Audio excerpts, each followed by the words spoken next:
So ఇప్పుడు దీంతో ఆంధ్రప్రదేశ్ ప్రభుత్వం సమాధానం చెప్పాల్సిన పరిస్థితి వచ్చింది.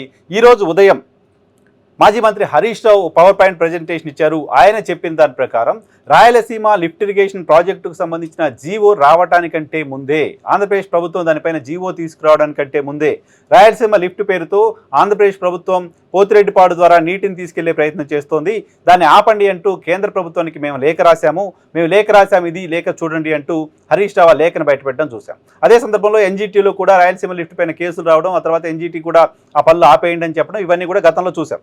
సో ఇప్పుడు తెలుగుదేశం పార్టీకి సంబంధించిన నాయకులు, తెలుగుదేశం పార్టీకి సంబంధించిన సోషల్ మీడియా, తెలుగుదేశం పార్టీకి సంబంధించిన మీడియా చెప్తున్నమాట, సో జగన్మోహన్ రెడ్డి హయాంలోనే అప్పుడు బీఆర్ఎస్ పార్టీ పోరాటం కారణంగానే ప్రాజెక్టు పనులు ఆగిపోయి ప్రాజెక్టు నిలిచిపోయింది, ఇది చంద్రబాబు ఆపింది కాదు అంటూ సోషల్ మీడియాలో మాట్లాడుతున్నారు. అధికారికంగా తెలుగుదేశం పార్టీ, అధికారికంగా ఆంధ్రప్రదేశ్ రాష్ట్ర ప్రభుత్వం దీనిపైన ప్రకటన చేయక తప్పని పరిస్థితి ప్రస్తుతం ఉంది. ఎందుకంటే ఆ తెలంగాణకు సంబంధించిన ముఖ్యమంత్రి ఆన్ రికార్డ్ అసెంబ్లీ వేదికగా ఈ మాటలు చెప్పారు కాబట్టి ఇది చరిత్ర, అసెంబ్లీ రికార్డులో ఎప్పటికీ ఉండిపోతుంది. బయట ఎక్కడో ఆయన పాజింగ్ కామెంట్స్గా చేసింది కాదు, బయట ఎక్కడో చిట్ చాట్లో మాట్లాడింది కాదు, అసెంబ్లీ వేదికగా ఆన్ రికార్డ్ మాట్లాడింది. అవసరమైతే నిజ నిర్ధారణ కమిటీని కూడా తీసుకెళ్తామని మాట్లాడింది.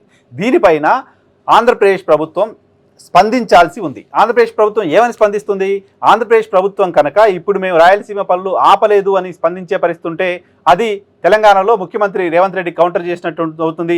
రేవంత్ రెడ్డి నిజ నిర్ధారణ కమిటీ తీసుకెళ్ళడానికి కూడా రెడీ అని చెప్పారు. అక్కడే ఆంధ్రప్రదేశ్ ప్రభుత్వం మేము పనులు ఆపలేదని చెప్తోంది అంటూ ఇక్కడ రేవంత్ రెడ్డి పైన బీఆర్ఎస్ పార్టీ, ఇక్కడ ప్రతిపక్షాలు అటాక్ చేయడానికి సంబంధించిన అవకాశం ఉంటుంది.